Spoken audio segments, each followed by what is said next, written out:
Hey, welcome back to the Cam and Joe podcast, episode 18. How are you, Joe? Good, man. How are you?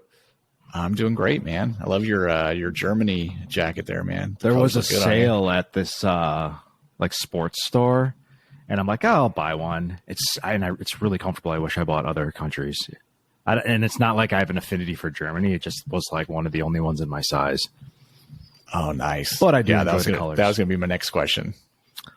Yeah, I feel like Germans are funny. They have really funny accents.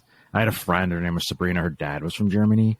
And I don't even know if he was actually ever kidding, but everything he said was hilarious. And he drank a lot. Like he's being serious, but everything is funny. It just sounded funny. Like I was like, I think he's kidding. That's hilarious.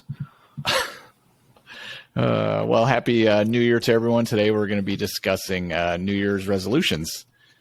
Yeah. What about you, Joe? How do you feel about resolutions? You make them every year? I like New Year's resolutions, but it's more like it's exciting to plan my goals for the year. Like I try to avoid those like, this year I'm going to quit smoking, or like this year I'm going to finally get back in the gym. It's like habits can be started anytime, and a New Year's resolution is probably not the best time to do it just because it's like that obligatory thing. But it's exciting to be like, what can I accomplish this year? What about you? What's your strategy? I like that. No, similar to what you said. Like I try not to just kind of pigeonhole myself to like, it's the beginning of the year. Like I'm going to only do it now. Yeah. At any time you could literally start trying to do a new habit or break a bad habit or set goals. But goals are important because these basically go hand in hand, right? Your resolutions are goals. So we will be diving into that today as well, too. I'll just throw out some facts here real quick.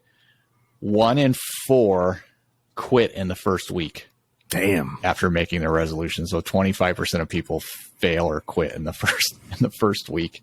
By the end of January, 80% of people have quit or failed. Damn. Only 9% of people end up finishing their goal or keeping the habit that they started with. 9%. So, woof. Does that surprise you? You think that's low or higher than you thought it would be? That doesn't surprise me. Yeah. I honestly think it's higher than I thought it would be. It's like when you're at the gym and then like all the new people join, and that actually used to really irritate me. Be like, fuck all these New Year's resolutioners. But then I think you kind of change as you get more mature, and you're like, hey, good for them. I hope they stick with it. Kind of knowing in the back of my mind that they won't. And that's really how the gym makes their money. It's all the people that join at the beginning of the year, and then it's more of a hassle to cancel a membership, or in the back, or they're telling themselves, no, I got to keep it because then I'm not going to go if I don't keep it. But then like I bet you like 80% of gym memberships are non-show uppers. Oh, I'm sure. The guy told me when I joined the gym, he was like, most of our people don't even come 8 days out of the month, which is basically That's like crazy. 2 days a week. But I think that's why they charge you those, what do they call them? Like initiation fee or whatever. It's normally like 50 or $100 because they're just, they know so many people are going to fall off. Oh my God. Americans spend $397 million on unused memberships. I believe 6.1 million Americans have a gym membership they don't use. And then another statistic here, 67% are unused. That's fucking nuts. That's nuts. It's just like rebates. Have you ever sent in for a rebate? No, and like if I see something that's a rebate, I'm like, that's not even like money back. Like, good luck. Like, I don't even trust a rebate. I'm like, I'm never going to get that money. They do actually pay them. But the statistic is probably just like the gym membership. Like people buy something and they'll be like, oh, it's like $100 off, like mail-in rebate. And then they don't do the rebate. But how many people psychologically you think purchase the item that wouldn't have because they see there's a rebate, but then never like send in for the rebate? That's a genius like selling tactic. Yes. Because it's like in all like, good. And you're like, wait, well, we'll give you the rebate. But like, like no one's sending that shit in. I've definitely never sent one in. I think the only time I've ever done something like that, and it wasn't even a rebate, it was like I was a little kid, and if you like ate like 3 or 6 cereals of this General Oats or some shit. You sent in like the UPC, like the cardboard, and they sent you like a Nickelodeon keychain. It was like, I still have it. And I literally, so I freaking eat the cereal. My mom sends it in, and it took months to get it. And every day I'd be like, is my keychain in the mailbox? Is my keychain in the mail? I bet you my mom either forgot and or regretted sending it in because I was so annoying about it. But then I got it. Wish she could have went to the store that eBay existed, so she could have just bought one and been done with it. Yeah, that was before. Wow, yeah, eBay probably didn't exist then.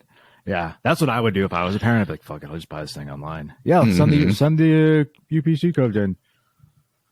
So on a side note of rebates, this company, they're called Spencer's Appliances. They're in Arizona. I don't think they're a chain outside of Arizona, but they have a few locations around like the Phoenix, Maricopa area. Mm-hmm. We bought our appliances there from our house, and the guy was saying like, yeah, we'll match any price, like, Home Depot, whatever. And he was like, we don't, like, our goal isn't really to make money selling the actual appliances. Like, we're willing to take them at cost, like make zero monies. Like, we make all our money on the rebates because all the manufacturers offer rebates on the appliances. And he was like, we make all our money doing rebates. And he's like, we do thousands of rebates every year, and they make like $100 million. Get the fuck out. Or whatever, or something crazy in rebates. I forget the exact number he told me. It might not have been that high. It might have been like tens of millions. But yeah, he was like, yeah, that's why we're literally like, customers love us because we're not like haggling on the price. Like, whatever they put is pretty close to what cost is. And if you want a little bit off the deal, they'll do it because they'll be like, oh, this thing's, instead of making like upcharging you $500, we know we're going to get like a $300, $400 rebate on this from the manufacturer. That's so smart. It's just like another sales model. So they can do volume and then just wait for those rebates to tick. That's so slick. Those are those little tweaks, man, like those little business ideas that you're like, it's not really like rocket science, groundbreaking, like selling appliances, but then they're like, you know what? Let's just freaking move quantities and get rebates. Like, that's smart. And they're like, we literally just have a person in each office that's all their job is just send these rebates in. That's fucking smart, dude. You said Steve's? Steve's Appliances? Oh, Spencer's Home Appliances. Dude, smart. Yeah. So, all right. What, if you had to take a guess, I'm going to go through a list of like the 6 most common reasons people don't finish their New Year's resolutions or their goals. Do you want to take a stab at maybe one or two that you think might be on the list? I got a pen right here. All right. So I'm going to guess in no particular order, but I do think the number 1 is not enough time. So no time. I'm going to say number 2 is, fuck. I thought it'd be easier to guess. Something with kids. Maybe 3 would be like social. 4 is money related. Okay. 5 is forgot. And 6, I'm going to say they just straight up give up. They're just like, I can't do it. Give up. Okay. Those are my guesses.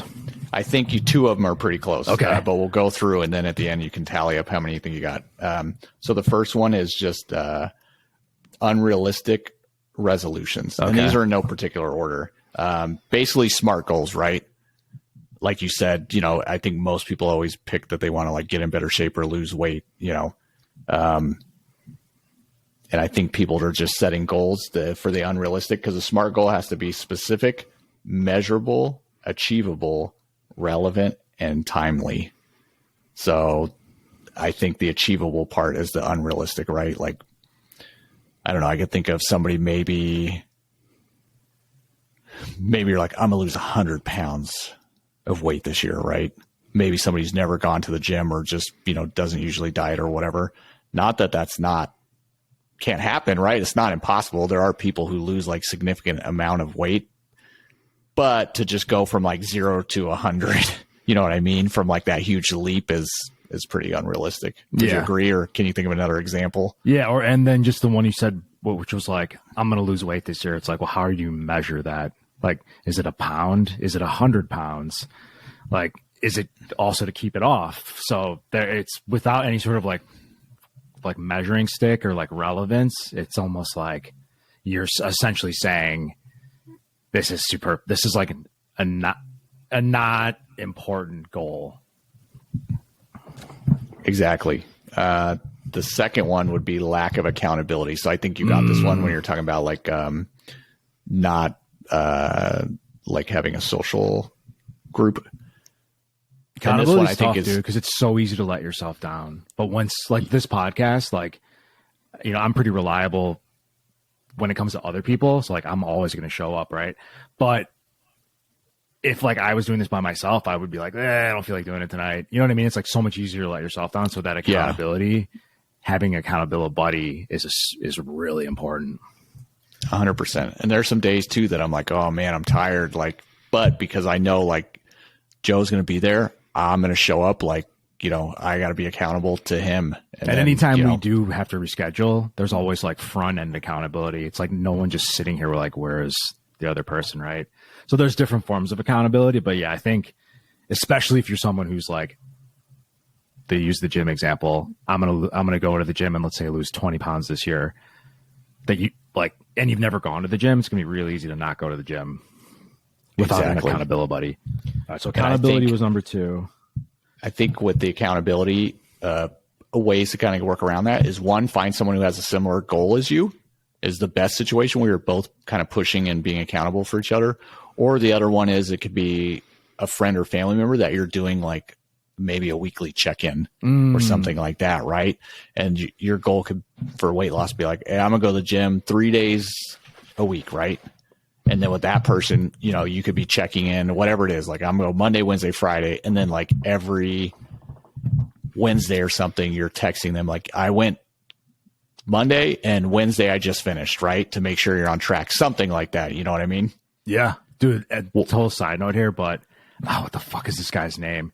He's a comedian. What was this called? Nathan Fielder.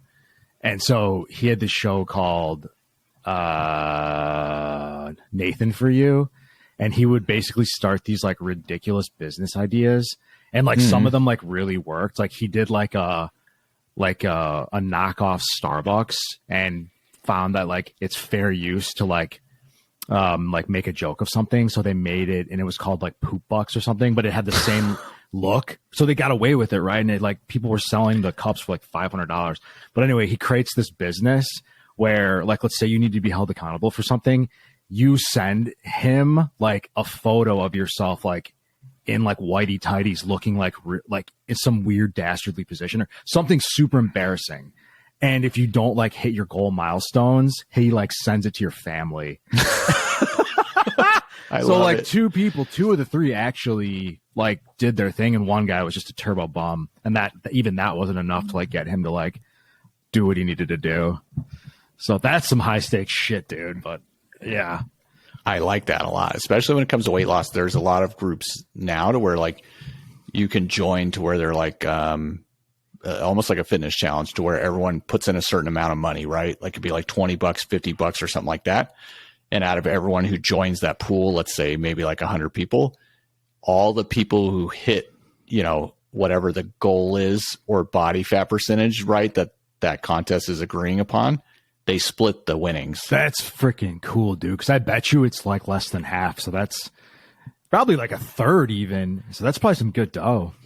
Yeah. And that's another way, right? Because then people are thinking like, oh, I'm having to put money into this, right? Obviously, you got to put money to get the membership and go to the gym. But then also having this, other ones I heard too were like, you know, accountability, like you said, with the embarrassing pictures. Someone could be like, all right, if you don't do these things, think of somebody that's like an enemy or someone you really don't like. Every time you fail one of your weeks to not do it, you're going to have to PayPal them like $20 and like a nice message and just be like, hey, I was thinking of you. Hope you're having a good day. Like, here's a coffee like on your me ex-girlfriend. To your like mortal enemy. Yeah. So whatever it is that like would take to motivate the individual person, like just be creative and think of those things. And that can help you. I think like that. With this. The third one is, they're not tracking, or there's no way to track what the goal is. Like you had mentioned earlier, that's a big part of it, right? Like if you're just like, I'm going to stop smoking or lose weight, like okay, how are you going to measure that and make it obtainable, right? Like you have to set like milestone markers, whether those are daily, weekly, monthly, or whatever. I like this. This is fun. All right. So 3 is it's like not measurable, not trackable. Okay, cool. Yeah. Do you have any tips that you could give to people or things that would help as far as like tracking? I know something you're really good at is taking like a very huge end goal and then reverse engineering, like breaking it down into smaller bites to be like, okay, that does seem easy if I do it daily or weekly and chip away at it. Yeah, and what's crazy is, and you and I were talking about this earlier, I just did this project management certification, and you essentially just take, so let's say the goal is to quit smoking, and now you're going to create milestones, and then in every milestone you create tasks. So it's not like the goal at the end of the year is to be smoke free, but let's say that you take the whole year. Let's say you take 6 months, whatever the deadline is. So you set the deadline. All right, I want to do this by 6 months. Okay, cool. Milestone 1 is smoke half as many cigarettes. Okay, cool. So now in milestone 1, you have, how am I going to accomplish that? Okay. When I get a craving, I'm going to chew a piece of gum. Okay. Did that work? Yes, no. Okay, cool. When I'm working, I'm going to leave my cigarettes at home. Okay, cool. There's another layer. So you're building that, and then like, halfway through, it's like I'm down to, if you're smoking a pack a day, you're at half a pack a day. So you're building momentum, and you're knowing, like, the question is, how do I know I'm winning? So you're winning if, and then it's not like this is smoking, this is not smoking. So you might have gone from 20 to 1 cigarette a day, but you're still smoking. So you failed. But if you see that you're creating momentum with these kind of like milestones, okay, cool. That gives you kind of that, to use momentum again, to just keep going. What are your strategies? Well, to comment on what you said, I really like your point, because even if like you didn't hit the ultimate goal of not smoking anymore, say you were like a 2-pack a day smoker and you got down to even 1 pack or half a pack, like, you look at it and be like, like I wish I would have got there, but at the same time, you still made good progress. It'd be the same thing if you're like, my goal is to lose 20 pounds. If you only lose 15 pounds, hey, you technically didn't hit it, but at the same time, like, that's nothing to scoff at. Like, you built momentum, and now you have a foundation to go, and now the next goal might be easier. Like, yes. I only have 5 pounds to lose. Like, I did 15 months ago. Like, that's a piece of cake. I could do 5 pounds. Absolutely. My strategy. That's what you said there, and to interrupt you really quick, you've created a foundation. So, okay, yeah, 20 pounds, that was a little harder than you thought, but now you have habits that help you lose weight, and you're just going to keep building on those, right? Like, the hardest thing is starting the habit. The habit isn't losing weight. The habit is walking into the gym. Once you're there, you're going to work out. Correct. And if it's something that seems like hard or impossible to you, or you haven't done before, you've also kind of removed that stigma, because now you're not at the place of like, I don't know if I could do that. It sounds difficult. Now you can be like, I did go through it. It's not so bad. Like, I know I'm capable. So now you have that experience of doing it. So the next time it's even easier. Yeah, absolutely. Yeah. So what are your goal breakdown strategies? It really depends on what specifically. I'm kind of like a cold turkey. If I'm trying to stop a habit, it's just like, for you, dude, fucking over. So we'll get into some of those examples later. Yeah, so 3 was not tracking or measuring. Not tracking. So now number 4 is lack of planning. And this is like, how will you do it? The action steps, which again goes into like breaking it down piece by piece, right? That's a good point though, because it's like, I want to lose weight. You're like, yeah, I'm going to lose weight. And then it's like, did you get a gym membership? Are you going to walk? Are you going to run? Are you going to, okay, I like that. And that's just with I the never example really thought of the cigarettes that you gave, those were planning and action steps right there, right? Like, I'm going to use these distractions, whether it's gum, I'm going to leave my cigarettes at home so I don't have access. Like, those are the ways you can plan, like, throughout the day when you usually smoke, things that trigger you to want to smoke. Ooh, that's smart. Like, so what am I going to do when I'm drinking? Yes. Is it a fair do I just smoke, or is there a strategy? Or if I get bored, or like if I'm around friends or other people who want to go smoke, but like I'm at the point to where like I hit my limit for the day, or I'm taking a larger space between, you know what I mean? Like that's the planning stages of, hey, when this happens, how am I going to get around this? Because if you don't have a plan, what's going to happen? You just be like, oh yeah, like I'll go have a smoke with you guys too. Mm-hmm. Number 5 is self-doubt. And I think that was one of the ones you had mentioned in your guessing. Like, I can't do it. Yep. Yeah. Don't allow past failure to dictate your future, basically. And I think that's one of the main things that's important. Even if you don't hit the goal, but you've been tracking and you've made progress, that's helping to eliminate that self-doubt. Can you think of maybe, I don't know, someone you know, or a time that you had that was a goal that maybe you were just like, any time during the process of getting there, you started to doubt yourself, or even starting it, and I don't know, maybe a strategy or something you did to overcome? Yeah, that's like my biggest issue. Honestly, it's interesting. It's like I'll get really excited about a project. Like you and I were chatting. I'm working on this like affiliate site, and so like I'm like, oh, how hard can it be? So I like start to do the work, and then like I'll hit a road bump, and I'm like, this is fucking harder than I thought. And I'm like, I'm never going to be able to do that. I'm like, fuck, now I got to learn HTML code. I don't want to do that. That's so much work. That's going to be so much time. And then you start like sensationalizing it, and then it's like a combination of like this over sensationalization of the difficulty and your ability, right, to overcome it. Or like, it's like I start doubting I doubt that I'm going to follow through because I hit a roadblock, but it's like a 2-inch speed bump. Like it wasn't like a freaking like thorny, like giant brick wall. It's like something that I could like just hop over. Right. But then like that perfectionist comes in. So yeah, that the self-doubt thing's tough. It's like, you just got to like good enough in the moment, just make things good enough. You can always go back and revise. That's been my best strategy. You're pretty, like you said, cold turkey. I mean, you got to have a lot of self-assurance to do that. How have you been able to like prove to yourself that you can do something like that to kind of avoid that self-doubt? I think it's just if the motivation is there, like the willpower or the why, which is the next, that's number 6 is unclear. People don't have a why or a reason behind why they want to do it. So if they just throw out a New Year's resolution because like, oh, my friend's doing that or everyone else is saying that, you're already setting yourself up for like failure because there's nothing behind it for you. Like there's no reason that you really want to do that. Yeah. Dude, that's, you know what? And that's an easy one to forget because you're like, yeah, I want $100 million. You're like, but why? Like, why? Like, what do you like? Oh, well, yeah, it would be cool to have like a fucking Rolls Royce and a yacht, but like, why? Like, what is, when you're in those moments when you're like, I don't want to learn HTML code, you got to be like, this is for X. And then you can like get excited again and like push through. Mm-hmm. That's cool. But for me, the self-doubt is, for an example, be like a home improvement project or something like that. Or when we're working our flip, you know, you go into the thing like, oh yeah, I can do this, right? Like take this, like demo this kitchen, no big deal or whatever. Or like, oh yeah, I'll tile the whole floor in our kitchen here. Like no problem.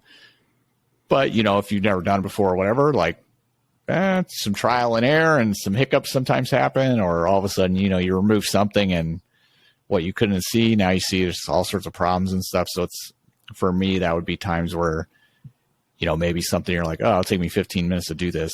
And then 2 hours later, you're still like on step 2 because something is not going properly or going wrong. And it's just like getting frustrating. And then you're just like, fuck, like, shouldn't even mess with this thing type of thing. So that's when the self-doubt starts creeping in. Much. God damn it, I don't want to do this now. And part of me is like, I guess ego would come into play because I'm like, no, F that. Like, I'm like smart enough to figure this out and like mechanical enough. Like, I'm going to get this done. So I'll watch whatever YouTube video I have or step away and like, you know, just kind of like cool down so I'm not as like pissed off or whatever. And then I'm going to get the shit done. You know, it might take all day, but like it's getting done. Good for you, so dude. For me, that's the things. And I don't accomplish like every goal or thing I set out to be. I'm not like a perfect person or anything like that. But like tiling the kitchen floor in our house, like one we had bought and it was linoleum, and then I don't know what it was. It was like a couple layers of linoleum, and they must have glued down like really someone went crazy on the glue. It was not coming off, and people gave me recommendations like pour boiling water on it, and then as it's like moist, like scrape the glue, and I had the scraper, and we're talking about like hands and knees for like days trying to scrape this shit to where the point I got like half it off, and then I was just like, this is driving me bananas. And instead of like giving up and things, I was just checking stuff online, and it was like, if it's that cemented, just fucking put the tile on top of it. Like it doesn't matter. And it was, even though it was like 2 layers, it's very thin. So, you know, I say, hey, this will work around. So I think a lot of the times like that, this is where accountability or having someone to like lift you up helps with the self-doubt, especially if somebody's been there before and done a similar thing. That's like that sunk cost fallacy too, mixed with like a little perfectionism, because you're like, well, fuck, I spent all this time getting half of it off. I got to get it all off. And then you just have to allow yourself to go, you know what? No one's going to know the difference. I have to move on from this. I've done as much as I can. And then you just slap the tile on, right? Exactly. And like we didn't have our appliances in yet because we got to finish the floor before we put the appliances in. So, you know, and I was doing it like on my days off from work. So, you know, a project I thought would be like 2 or 3 days turned into like over a week. So it's good you had a timeline though, because you're like, you know what, I have to just it's like that, what's that saying, great artists don't finish, they abandon. You're like, I just have to move on. So, and you probably don't look back and go, oh, I wish I got the rest of that tile off. You're like, cool, looks great. Yeah. And you never know, there's no like slope or unevenness of the tiles or anything like that. And like you said, the thing I think is so important is like, it doesn't have to be perfect. You just get it done. And if adjustments need to be made after, do it. Like I think that's what helps me a lot is I'm more like, it's more important to get it done. Err on the side of action. Do it perfect. Yeah. Yeah. So I'm like, you know, if you just get it done and it comes out like 90% good. I mean, obviously if it's something important that needs to be like 100%, then that's a different story, but most things do not. So no. Yeah. Good enough is good enough. Don't stress out about it. Or like, if you don't finish, that's 0. You didn't do shit. Better to have like it done pretty good and getting it done than to not do it at all. I'd say most of the time too, it works out when you err on the side of action, because you can kind of like recalibrate as you go. And speaking of home improvement, I'm glad you mentioned that because so I had a leak in our master bath, and I'm pretty handy, right? But I'm not like freaking Bob Vila, Tim the Toolman Taylor or anything. Yeah. Bob Vila, right? But so I fixed the leak. I some Teflon thread and some fucking wrench action. Oh, easy.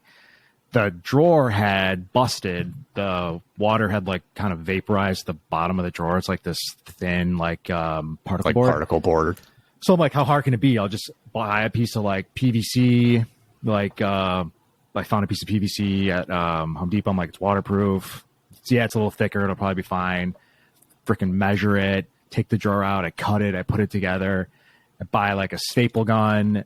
Staple gun's not powerful enough. Okay, cool. Fine. I'll just use the screw. I have a bunch of like screws.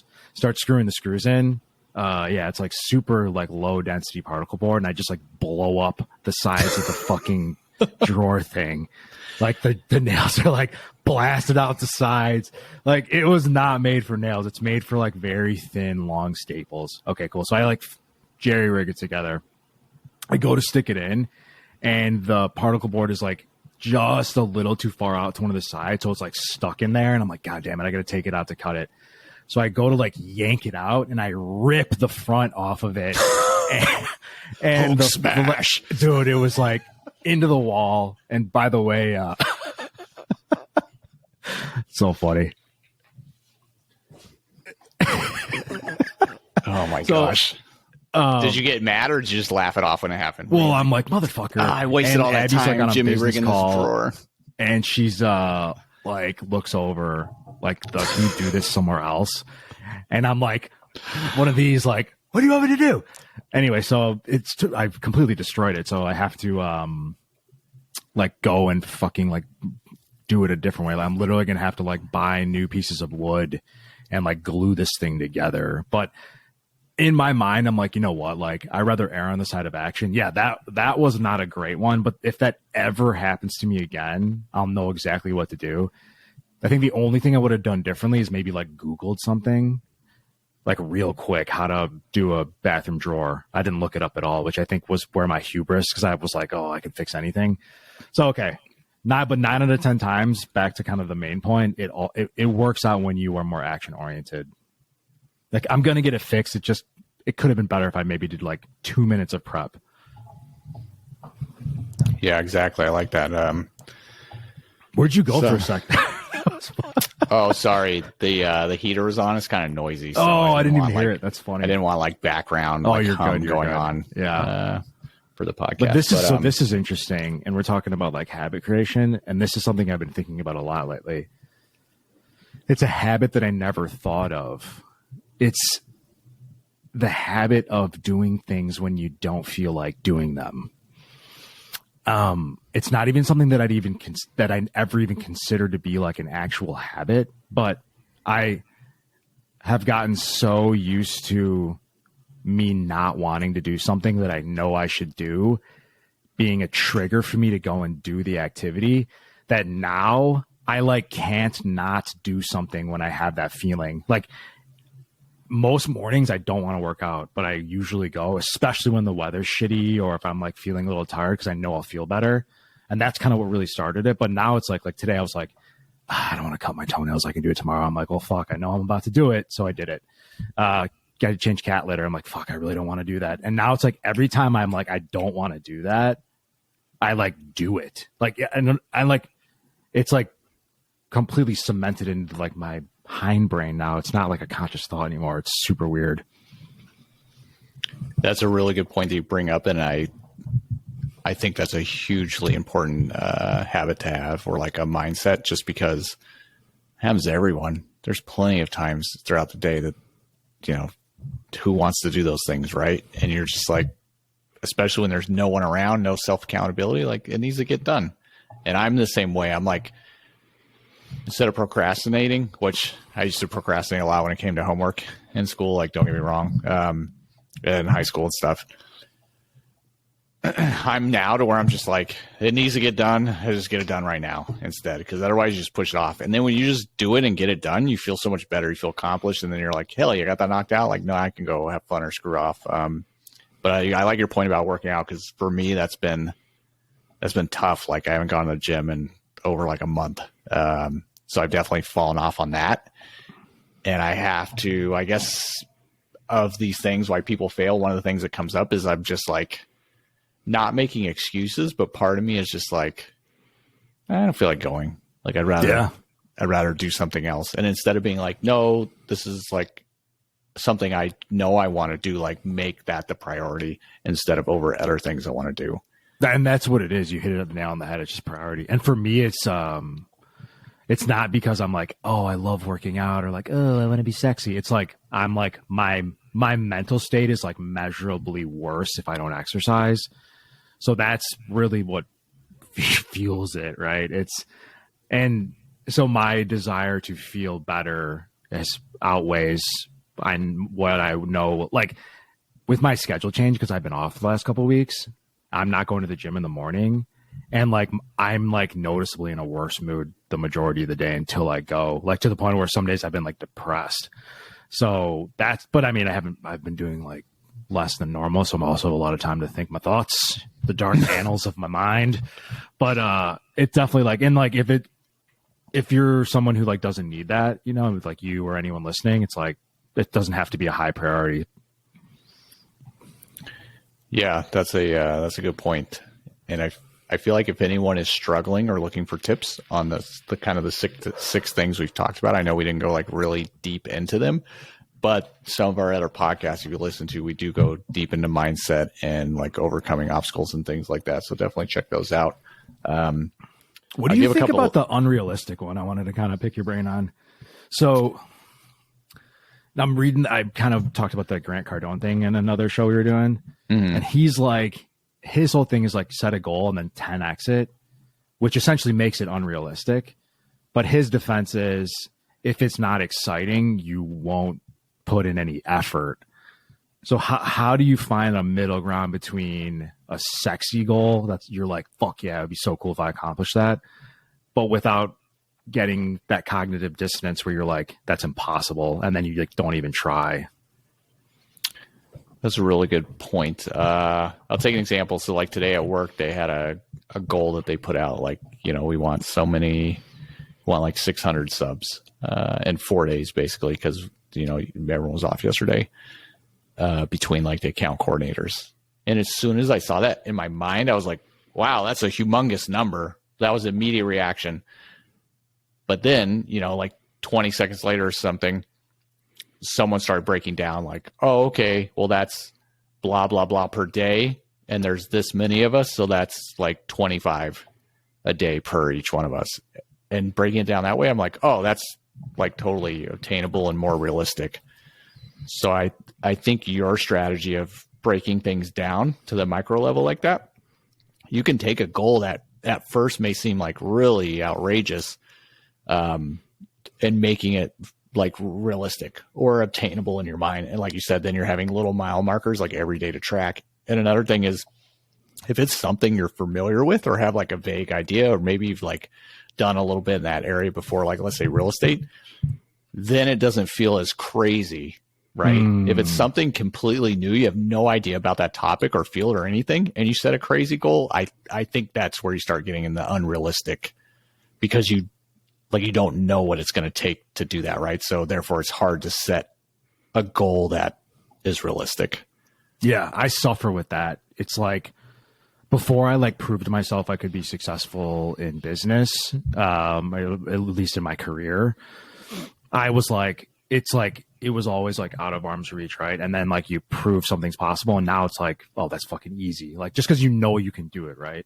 Like a little backstory on me. I have a really loud tinnitus. I don't even like, if I listen, there's like dolphins screeching in my ear, but like I literally don't even notice it. Like I don't fucking care. But when I got it, I went like batshit crazy. I was like obsessed with it. I was like, how do I get rid of it? I can't solve this problem. And I just had to learn to just like get over myself. But I became depersonalized, which is where like you're essentially like, if anyone's done mushrooms or gotten like really high, you feel like you're like detached from reality. And I was like in that state like perpetually for like 6 months. It was like terrifying at first, but then you acclimate and blah, blah, blah. So it went away. So it came back at one point later in life. But because I'd gone through it, I wasn't afraid, and I knew it would go away again. So same concept. It's like, once you proved something that's possible, it becomes like you've done a bunch of like cool real estate transactions, but that first one, you were probably like, oh, like, I don't know what I don't know. Is it going to work? We're going to fail. And that actually stops a lot of people, right? But it's like, I don't know. What do you suggest people do to like at least arm themselves with enough information where they don't get in? So it's like avoid analysis paralysis, but also Correct. Avoid the paralysis of I'm scared because I don't know anything. I mean, is the real estate example is good? We did as much like kind of research and stuff was good, like read books, listen to podcasts. Other people have been there, done that, picked their brains and things at like investor meetups. But even what do you that, think the most still, valuable thing was? It was still scary when you're actually at that point, ready to like, sign the contract, like take that kind of like jump off the cliff type of thing. Yeah. But that was part of where you just got to be like, I think the easiest thing for us was, what's the worst that can happen? So I think that's the main thing I'll use in situations to where I'm like, this is like uncharted territory. I'm not sure. I'm scared. It's like, you could do research until you're blue in the face or watch as many videos, try to figure something out. But you get to the point where you just got to do it. And it's just like demoing a kitchen, right? Like I've never done that before, like taking all the cabinets down, that sort of thing. And I'm just like, hey, I'm just going to like take my time and do it piece by piece and that sort of thing. And like anything that comes up, I'll figure out how to do it. If some major disaster happens, like the wall falls down or something like that, right? Then like the worst case scenario is it'll either cost me some more time or money, and I'll have to get somebody who's like knows what they're doing to fix the mistake I made, right? You know what I mean? But someone at some point has to be new. Even the guy who's the professional was swung a sledgehammer for the first time once upon a time. Yeah. So that would be my biggest thing, is just think of like, unless it's going to cause you like death or dismemberment as one of the like worst case scenario things, like you'll probably be fine, right? So if you look at it in that mindset, and then the positives of all the things you can learn and like move forward or achieving whatever it is you want to achieve, I mean, it outweighs it by a lot. So there's this the book How to Win Friends and Influence People. One of the strategies for like kind of, I think it's to get over social anxiety or just worst case sensationalization, is to literally, okay, what's the worst thing that can happen? Okay, imagine it happened. Now what are you going to do? And like you said, it's like, so let's say, God forbid, like a fucking, like a meteor hits my home, but I live. I'm living in this scenario. That would be awful. But like, okay, what would I do? I would like make sure my pets and my wife or fiance are okay.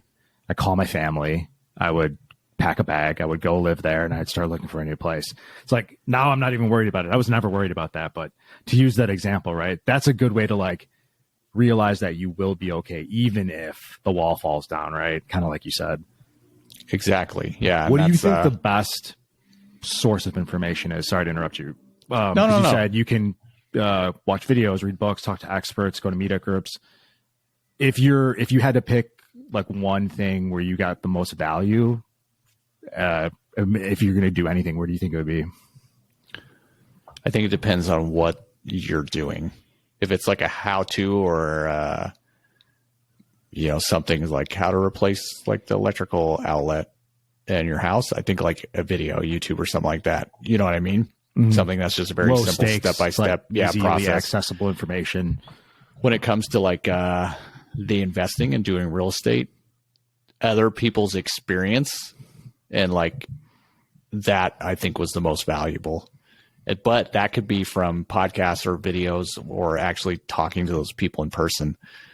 Like on that was what I was kind of thinking, is like being able to actually ask your own questions to someone. That's the number one. So on Bigger Pockets, the thing with that community is like it's free to join, and it's just all about like real estate investing. I literally just went on there and posted like a blog post of like, hey, we're thinking of investing in this area of Georgia, Alabama. If anyone has any experience in that area, I'd love to like talk to you.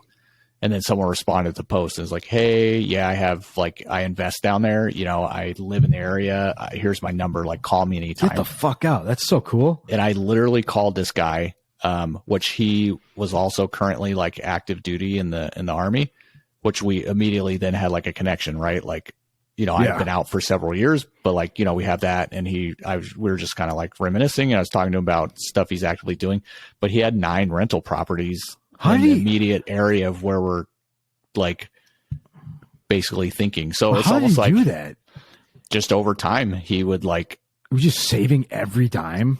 He'd been in 20 years. So, as you start ranking up, he was getting close to retirement. But he would say basically buy with the VA and then refinance out of it. Go get another VA loan. Yeah. And then go get another VA loan. Oh my God. That's so slick.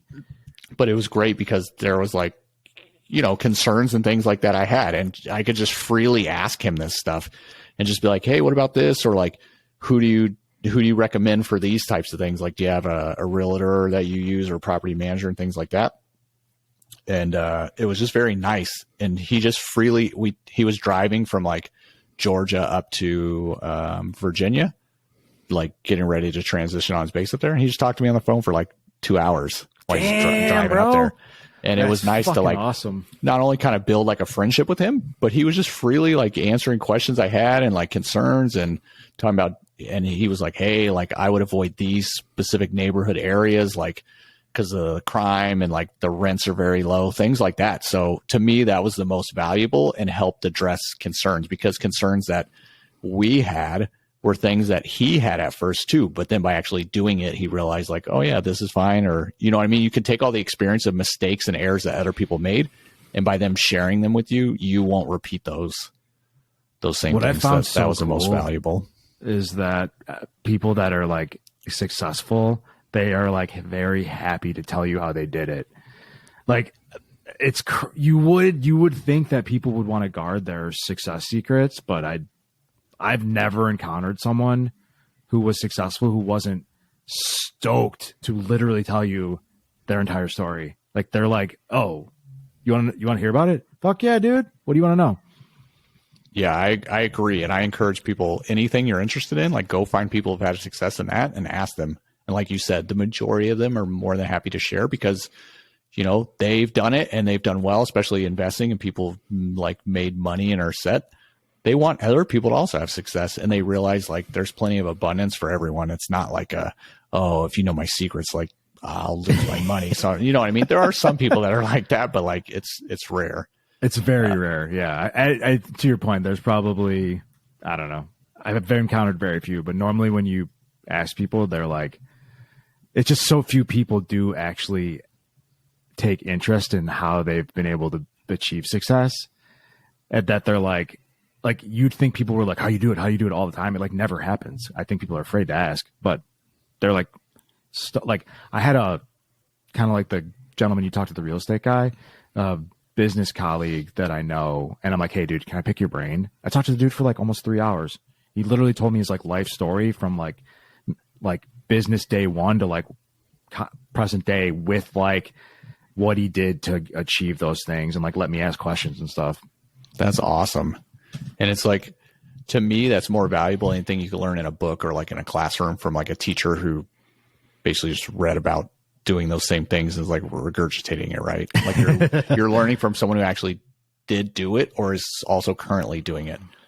And obviously, if you go to someone like Grant Cardone, he's very busy and doing a lot of things, so his time is very valuable, right? And I'm not saying that other people's time's not valuable, but like if you're going to shoot to the top to like, oh, maybe I can have lunch with Grant Cardone for 3 hours, like he doesn't got that kind of time to just give to any random person, right? But there's so many people who are like also very successful. They're just not like at billionaire status, right? You can find plenty of millionaires who are very successful, who've done similar things. They just didn't, you know what I mean? They reached a level they're happy with and content. And they're like when Matt was on the show, like, hey, there's other passions in life I want to pursue. Like just continuing to grind and make more and more money is just like, I don't want to do that. So dude, there's a show I'm watching now. I can't think of the name. It's with Zac Efron. It's called like Wild something. But he was just talking about that in the last episode. They're going around the world and like kind of just seeing like how other people exist. Like they're in Iceland and they're talking about like geothermal power. And one episode's in Costa Rica. There's like a community that like of people that are like expats that like live kind of more eco-friendly. But he was like, and like, this guy's he's worth like 40-50 million bucks. You know, he's set for life. But he just looked so lost. And he was like, how much is enough? What am I doing? You know, like some people, you know, Grant Cardone, for example, or Warren Buffett, like they love the chase. They love the scoreboard. They're go, go, go, go, go. And then some people, it's like, what actually makes me happy? But total side note. But yeah, I mean, there's plenty of people who've been there, done that, who want to like share all that fucking juicy nuggets. Mm-hmm. Well, we're getting close here before we wrap up. I just didn't know if you have a couple successful New Year's resolutions that you'd like to share. Yeah. So my resolutions this year, actually, let me pull them up. I have my success journal. Oh, fuck. Is it on this computer? I gotta go to my Google Docs. So that's one thing I highly encourage people to do, is just get like a success journal. And you can write about ups, downs, lefts, rights. I just kind of, write like gratitude and goals in it. And I start a new one every year. Oh, actually, I got to start a new one. But my current page down. How do you go all the way down? I'm on my PC. I'm used to, oh God, I just closed it. I was like, did I exit the podcast? All right, so this year's goals are, I've been writing them in like chunks, like 1 year, 2 year. All right, so year one goals are, so I started this affiliate site. I want to turn it into a 1K source of income. Buy my first property, my first rental property. I'm launching a toy YouTube channel, so I'm going to launch that. And then what I want to do is, whichever one of those things becomes profitable first, I'm going to create an info product that I can then like sell as like okay, I did proof of concept. Now here's how you do it. Because I really think outside of, you know, actually doing the thing, selling the way to do the thing may even be more profitable. So that's what I've gotten so far. And then let's see what I have for year two, buy second property, double the income on the affiliate site. the YouTube channel, I want to have YouTube, and then this, I want to have 1K source of monthly income, grow a business to 5 employees, then I want to open a gym. So that's what I've gotten so far. I'm going to do like 3, 4, and 5 years too. And then it kind of gives you that luxury of like what I'm trying to do, and I'm going on a tangent here. I'm trying to do this thing called goal stacking, where you figure out a way to create goals that are like kind of like they're similar. So like the tasks kind of like interweave with each other. So it's not like I'm like, okay, I want to do something on YouTube and then I'm going to like open a fishing business, because then it's like everything I do over here is going to have nothing to do over here. But if I'm working on this podcast and a YouTube channel and maybe a website, it's all shit that's like digital, and I'm living in this world where I can kind of like quickly do it all, right? Yeah, they're all very similar products, and it's growing together. And as one grows, it's helping the other, and vice versa. Exactly. Yeah. What about you? What are your goals, man? I haven't set my goals yet as far as like in the past successful ones. And then to your point too is I had one to where when I got out of the Army and before I kind of moved back to the Bay Area, like be around family, I was still like, I don't know, like drinking a lot and kind of wiling out. That's one thing about like a lot of people go to college and things, you know, they have those years in college where they're like partying and being in a frat or fraternity or whatever, or sorority. But like if you go in the military instead, like you don't, there's not really like something like that, you know what I mean? So people still have, you know, their early 20s of drinking and like having fun and that sort of thing. So that's basically that period for me, to where when I got out, I was 23. And I basically was like, and it really wasn't, honestly, it wasn't like me picking. Like a couple people that were in my life, close to me were basically like, I feel like you have you have a drinking problem. And it was like, I realized I was drinking a lot, but in my mind, it made me mad to where I'm like, I don't have a problem. I'll show you. And that was cold turkey. And I didn't drink for 6 months. Damn, bro. Good for you. And it was like, and then I was going to the gym every day. So my New Year's resolution wasn't, I was like, oh, I'm stopped drinking. Like, F that. I'll show y'all. But then my resolution was like, I'm going to get in shape, because as a recruiter with all the drinking and like long hours, I was eating terrible. And I like put on a lot of weight for me. So I probably put on like 30 pounds. Damn. Okay. So when I got out, I was like not fit at all. And that was the first time in my life, because I'd always been in sports and very active and running a lot. So in that month, so I'd been out for like 6 months and I'd gotten my weight down a little bit. And then in January alone of that year, I think I lost 20 pounds. Damn. Of like my diet. My diet was extreme. Like I was literally just eating chicken breasts every day, like, and protein shakes and drinking liquid vitamins. It's not fun. It's like miserable, but I cut down, got like below 10% body fat, looking shredded. Like the not drinking was helping a lot. But my why was that burning desire of like, oh, I'm going to prove you all wrong, that I like don't have a problem and I can just not drink whenever. And there was That's no an like awesome why that a lot of people underestimate, is having a chip on your shoulder. Or like if it comes from like a place where, you know, something like that, like I'll fucking show you. Like that is like when I first started getting really successful, that was when it was something like that. I was like, all right, motherfucker, like I'll show you. They say the best revenge is success. It was like one of those. Mm-hmm. So that's what would fuel me on the days I didn't feel like going, or I'd be in the gym and I'd be like, I don't feel like doing the extra set. And I'd be like, no, like you're doing it. And then as you start seeing results, it just starts compounding. And then another one was like, when I was working swing shifts, my lunch would be like 10 p.m. and the only thing that was open near me was like McDonald's, like a 24-hour McDonald's. And I would just eat McDonald's every day. And it was bad. Delicious. It would eventually get to the point to where like after you finish eating, you feel gross. And then when you start doing it too much while you're eating, you feel gross. And then like before you even start eating, when you smell it, you feel gross. And that was like the breaking point for me. So I just, again, cold turkey was like F McDonald's, and I haven't had McDonald's in probably like 6 years. Good for you. Or something dude. like that. I still mac on Taco Bell like really hard. But that's probably the weakest area of my like self-control is food. I'm a huge like food guy. And I ate some Taco Bell today. Don't get me wrong, I'll still eat like fast food occasionally. I went with 2 soft tacos, 1 regular, and a bean burrito with extra red sauce. Dude, I love the bean burritos. It's like so now I do the because they got rid of the shredded chicken burrito, which is like the love of my life. Mm-hmm. I do the quesadilla, a bean burrito, and I usually get the meal because it comes with a taco, and then you get like they have like a G2, which is really good, that Powerade or Gatorade or whatever. So that's usually what I rock. Nice. Yeah, Mexican pizzas are really good too, by the way. If you get a chance, they're fucking expensive. They're like $6. Oh. I mean, that's like it's not expensive, but it's Taco Bell. I was telling someone like $6 at Taco Bell is like, you might as well have freaking like lobster.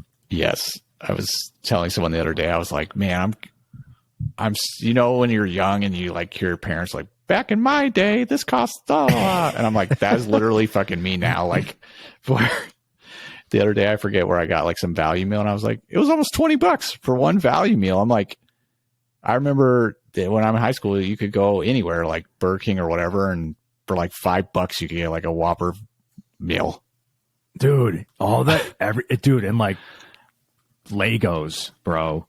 How the fuck are Legos so expensive? Oh my god! Like I had so many Legos as a plastic kid. Blocks over $100, dude. I was looking up the big Millennium Falcon. It's like $400. I mean, dude, again, it's like it's affordable, but it's like what the fuck? Like, when did Legos become so expensive?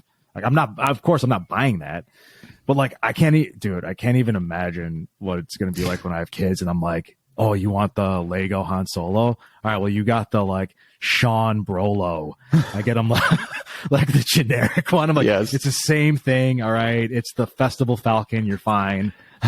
Life hack: you can go directly to the manufacturers in China and buy those kits.